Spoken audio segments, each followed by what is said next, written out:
3 years po talaga, from 2004 till this year, ito lang po talaga, dito lang po talaga nakakoncentrate yung buhay namin. We have dropped everything, our jobs, our small racket. Talagang iniwan po namin yon just to concentrate for this Mount Everest because we have to give our full time. But anyway, I think I would like to share to you my personal experience sa Everest. Well, this is way before Everest. They say that I'm the youngest mother to have reached Mount Everest because I just gave birth December 10, 2006. And I don't know that for a fact, but the fact is I just gave birth, so that's what I know.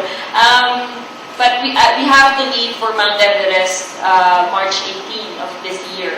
So my baby was barely 3 months when I left him. My baby boy, whom I named Himalaya. So, yeah. Well, so you can just imagine, I was caught in the crossroads before the Everest. I didn't know whether I'm still gonna push with the climb, knowing the harsh environment out there where I'm gonna go, and the gleam possibility of not making it back. Kasi pag sa Everest, 50-50 ka talaga. You don't know what's going to happen to you. But on the other side, I don't want to drop the climb because I know I'm gonna live the rest of my life with the what-if question. What if nag-climb ako? What if tinuloy ko? So, it's gonna be a regret for me. So, instead of asking the what-if question, I said, why not? Why not? Bakit hindi ko ituloy? So, but deep inside my heart, I was more motivated to climb. And I know many people would find that strange. After giving birth, I was more motivated to climb. But that was what I felt. Because I know there's a greater cause in what I'm going to do. If there was a time or an opportunity if God has given me to do something for my family, especially to my son, this is it. This is it. This is the best language I know, or best language I know how to express myself and to leave a legacy for my son that someday would be inspired to do something or to follow my steps or to do something great. And on the other side also, it's also an opportunity God has given me to do something for my country. In small way I can. This is, sabi nga namin, we are mountaineers. Wala na kami ibang lengguwahe pwede namin ipakita. We won't be pretending to be somebody. This is who we are. Ito yung best way we know how to contribute to the country. So, yun po yung pinaka-reason, and that's from a personal note. And siguro yung lesson learned is we should look at life with positive thinking, because problems will always be there. It's not a question whether there will be problems. There will always be problems or humps or challenges along the way. But the question now is, how will you go through these challenges? How will you go through or negotiate through these humps, through these curves? So, yun po yung lesson. And we should consider problems or humps along the ways as motivations to move us forward. To, sabi nga ni Father, to explore and go out, think out of the box. Diba? So, yun. We should believe in ourselves. We should not be, because if you have the passion, if you desire something, walang mahirap na challenge sa'yo because you want that thing. So, yun lang po. Thank you very much for inviting us. Good evening sa inyong lahat. Ako po si Karina Daydan from Bukidnon. Yun nga, sinabi ni Sir Art kanina na parang I'm just one of the team members na parang ni-refer niya na when I accepted this project, parang it's not because I would climb Everest, it's because initially, I want to see Manila, tapos makakita ng mga mataas na building, tapos makakita ng train, parang initial reaction lang siya.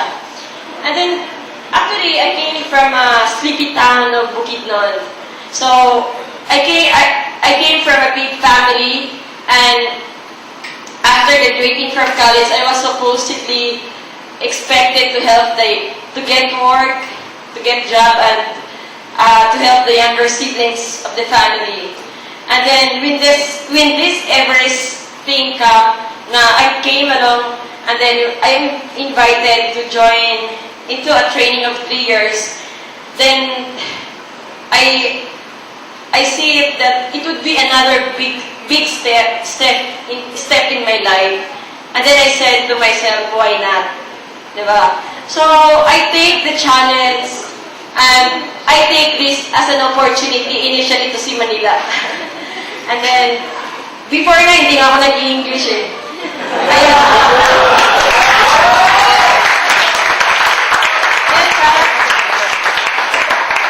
Kaya kaharap mo na kayo, why not?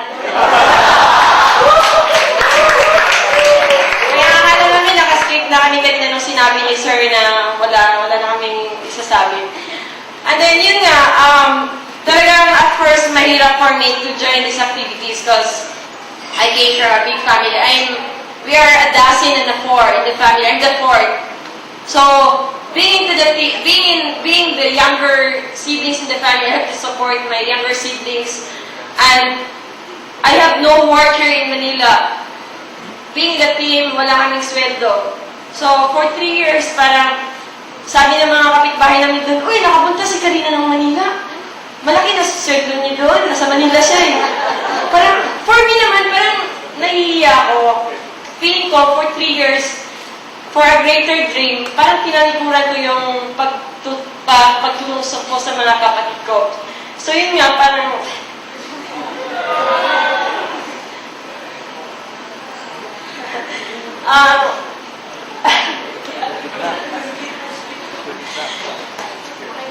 hindi ngayon lang kasi ako naalala ko lang kasi may award din kasi ng iPad dyan sa labas. And then,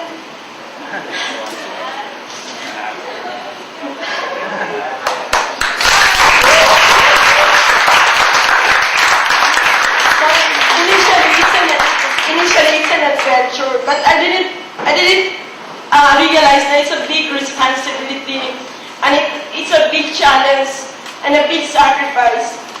But I just prayed a lot and then do the hard works. Hindi kasi, alam nyo, nung nag-training pa kami, wala pa itong Bonifacio Heights, nagtatakbo pa kami dito. Kaya medyo parang nalala ko tuloy na first time kong makita Manila, nagtatakbo kami dito sa The Fort. Maganda na to sa akin, wala pang Bonifacio Heights, wala pa yung Sinendra. So, and then nalala ko lang kasi, di ba, I have the responsibility to my younger siblings. And then I just pray a lot and I do my homework kung ano man gagawin ko for the team. And then I just assure to my younger siblings na balang araw tutulungan ko din sila. And then yun, nanalo ko ng iPar. Yun yung nasa baba. Nanalo kami ng 1 million. So, tag-half kami, Pastor, 500,000. So with that, yung 500,000, tinulong ko sa family ko. And then, after that, I'm concentrating already on the training for the Everest. And I'm also very lucky that I have a good leader na talagang nag-support sa amin. Na instead na mag-give up na kami, maski sino sa amin pwede mag-give up kasi wala kami allowance. And then parang wala na kaming patutuhan. Pero with Sir Art, not only the leadership that we've seen to him, but also as a father, and he take good care of us, na talagang maski personal niya na pera, binibigay na niya sa amin para pang-allowance. Kasi yun nga, parang ilan lang yung companies na initially nag-sponsor sa amin at tumulong for the trainings. And then after na nanalo kami, I concentrated on the trainings, and then we've got along the way, we've done a lot of trainings, and one of the trainings we've undergone with Noel is in Mount McKinley. And That was last year. So, we went to the coldest mountain, and that was my first time to go to US. Naka-US na ako. Dito na layo na. Ang layo na nang narating ko. Grabe. Maski train lang sana gusto kong makita sa Manila, pinapunta pa akong US. So yun, nakapunta akong US. Tapos, we climbed the coldest mountain. We were supposed to be there by 18 days, but nag-exceed kami ng time, naging 36 days kami. And can you just imagine kung paano kami nag-survive? So, alam niyo naman ang Pilipino na madiskarte. Tapos, hospitable, maski wala nang ilalabas sa kami kasi na team. Maski na nahihirapan na kami sa pagkain namin sa pag-budget kasi kulang na. Thank you, Maski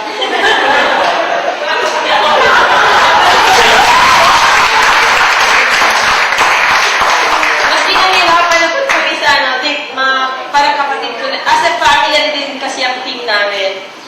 So yun, nung nasa Mount McKinley kami, we were supposed to be there by 18 days, nag-exceed kami 36 days. So, minsan, maski nahihirapan na kami sa pagkain, di ba, parang wala na, minsan pag may bisita tayo, parang nangungutang na lang parang may pakain masarap sa bisita. So, parang ganong natural na ugali natin, nadala namin yan sa Mount McKinley. Parang parang magaan lang sa loob talaga na we offer food to the guests na mga puti, dumadalo sa amin. Kasi we're talking about a lot about the weather, where to go up in the summit. So, yun, offer kami ng food, pero pag nalikod nila, saan na tayo pakayain.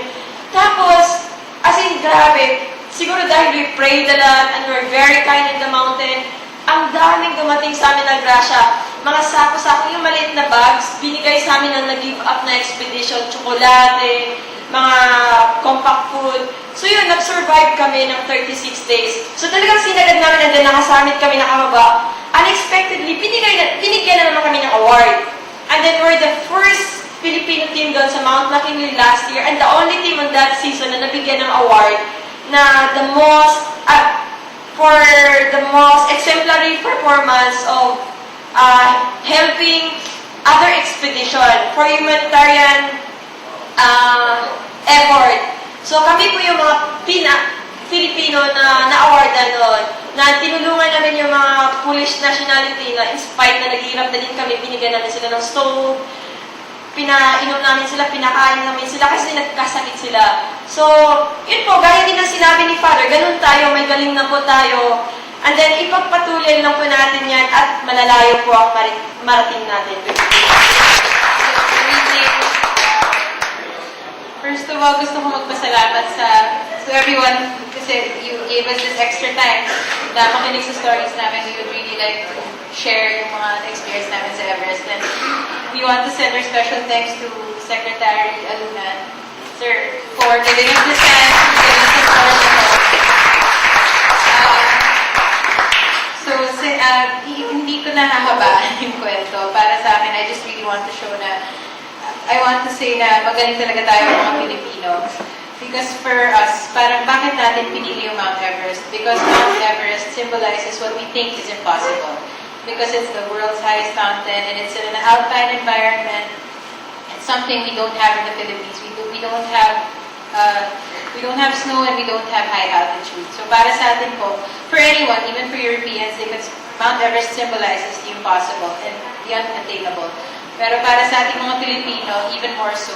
Pero nagawa natin to because of teamwork, because of unity, and because of prayer. Kami po sa team, nananalo ng mga 1 million pesos. Si Karina, si Pastor, si Lermy, tatlo na yan. 8 lang kami sa team. So, nananalo kami ng 1 million pesos, I think, because we have a very pure heart. Kahit saan kami mapunta, sa US, nag-training kami sa Tibet, whenever it is that we need help, we're willing to go through that. We've given up so much with our families. Pero kahit saan kami mapunta, it seems na may naghihintay para tumulong. It seems that there's always some goodwill waiting to help us. And even on the mountain, i-share ko po na yung Mount Everest, while you're walking up the mountain, you will literally step over the dead bodies of the climbers who didn't make it. So, naglalakad kayo, you step over dead bodies. Buti kong patay na lahat. The other bodies that you passed were left for dead, but still breathing. So you have to find it in yourself na to just walk around them and continue because you're put on that mountain to make it to the summit. In defense namin, there is nothing we can do for them. The Sherpas, they were left for dead because the trail is very technical. So para sa amin, it is hard enough for us to put one foot in front of the other without killing ourselves. And to try to attempt a rescue which you're not prepared for and you don't know how to do, you will only kill both of you. So parang the lesser evil is talaga, you have to find it in yourself to walk past the dead bodies and walk past the bodies that are not yet dead, but will die in a few minutes. So I want so much to talk about the mountain some more, yung experiences namin really climbing the mountain, pero gusto ko rin kasi ng chance na i-share yung personal na Mount Everest ko. That's why the story of Mount Everest is very applicable to anyone. Kahit saan probinsya kami magpunta, we can talk to kids and we can talk to not so kids. And it always applies. Because everyone has their own personal Everest. An organization has their Everest and even our country has its own Everest to overcome. So gusto ko ikwento yung personal Everest ko dun sa experience namin. This has to do with yung climb din namin ni Karina sa Alaska. So, minention ni Sir Art that I was sick on Mount Everest. But before that, since 2004, we trained in India, we trained in New Zealand, we trained in... When Leo and Pastor climbed, we were also there. But each time nagtitraining, I was always befallen by some kind of altitude illness. And lagi akong naiiwan, I was always left behind.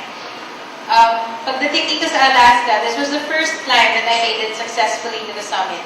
So, to me, it's a milestone climb. It's something I really want to share with my very supportive parents. And so, pag uwi sa Pilipinas, the first thing I wanted to do is tell my parents about the successful summit, especially si Mama. So, pagdating sa airport, surprise pa, I wanna tell her about it. So, sa immigration's line, tinawagan ko siya, Mama, I'm 5 minutes away, baggage na lang, tapos I'll be outside. Nasa na kayo? 15 minutes away from the airport, so I made sure na, sige, don't be late, I have something to tell you, ganyan. After that, the next call that I got is from my dad. My mom collapsed and passed away from a massive stroke. And parang 15 minutes away from the airport, hindi na kami nag-abot. So, I wasn't really able to share with her na yung successful summit ko of Mount McKinley, which I knew she would have been very proud, which is why I offered my Everest climb to my mother. Dahil, well, I know that she's very proud of me and I know that she was there on the mountain with me. Yung when I arrived to Philippines, there was only enough time to bury my mom, and then we had to leave for our next training in Tibet. And this is why, yung ang hirap-hirap, I didn't want to leave my grieving family. We're, unlike Karina, hindi kami 14. Dalawa lang kaming magkapatid, and there's my mom and my dad, so there's really just 4 of us. When my mom passed away, then I had to leave for Tibet. I didn't want to leave my grieving dad and sister behind. So, it was one of the hardest expeditions for me because I was very distracted, not because I lost my mom, but because my dad lost his wife and my family was at home worried for my life, and they had just lost yung mother namin. So, I didn't want to go through the same experience pagdating sa Everest expedition. And so, yung solution ko is really yung lahat ng savings ko sa buong buhay ko, like every single cent I have, I used to fund my dad's climb hanggang base camp of Mount Everest in Nepal. I wanted him to be there for the biggest challenge in my life. I wanted him to be there when I offered my climb up for Mama. So, pinan ko yung airfare, the whole hotel, the whole expedition, and the 1 month, 2 weeks stay sa base camp in Nepal, where we would be going down from Tibet. Hindi kami nagkita from the Philippines. I went to Tibet, and he went to the base camp in Nepal. And there was no radio contact from the base camp in Tibet to the base camp in Nepal. The first time nakausap ko siya, so he didn't know pala na yung nagkasakit po ako ng pulmonary edema and was fighting for my life, na the same way na tinulungan namin ni Janet, si Karina nung umiiyak siya. Si Janet and Karina hindi po natulog the whole night, just speaking to the doctor on the radio, getting instructions on how to keep me alive for just 1 night bago ako ibaba because it was storming that night, hindi ako makababa. And none of this my father knew about. He was waiting at the base camp, very worried. Kasi habang naghihintay sila, minsan nagbababa ng mga bangkay. Or there is news about this climber and that climber na who didn't make it. And he knew that I was on the same mountain with them. Sometimes yung avalanche na uhulog, napapanood niya. So he didn't know at the time na I was sick and fighting for my life. But I made it because my teammates were there. So anyway, pagdating sa higher camps, there's the first time that we have radio contact with the base camp.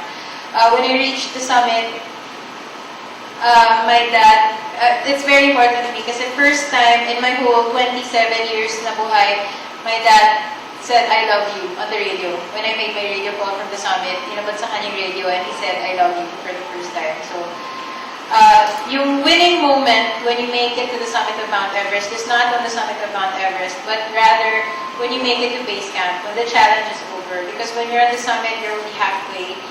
Most of the deaths on Everest happen on the way down. Pero when we hit the base camp, pagod na pagod kami, I fully expected to collapse, na parang bahala na sila, put me on a stretcher, I did my mission accomplished, and they can just carry me down. Pero close to the summit, we could see the tents, and closer we can see, closer to the base camp, we could see people, and then we saw a big cluster of people, tapos may malalaki silang Philippine flag na with a wave. Yun yung part na kinilabutan talaga kami. Karina, Janet, and I forgot that we were deathly exhausted. We managed to run down to the base camp and nakita natin sa video yung iyakan namin sa base camp because at the time po talaga, ang sarap maging Pilipino. Everyone at the base camp was congratulating the Filipino expedition.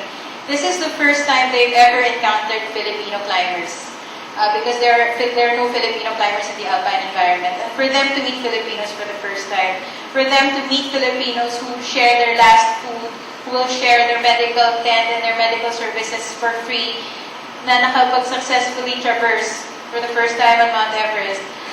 It's such a good thing to project para sa ating mga Pilipino for people who have never met Filipinos before.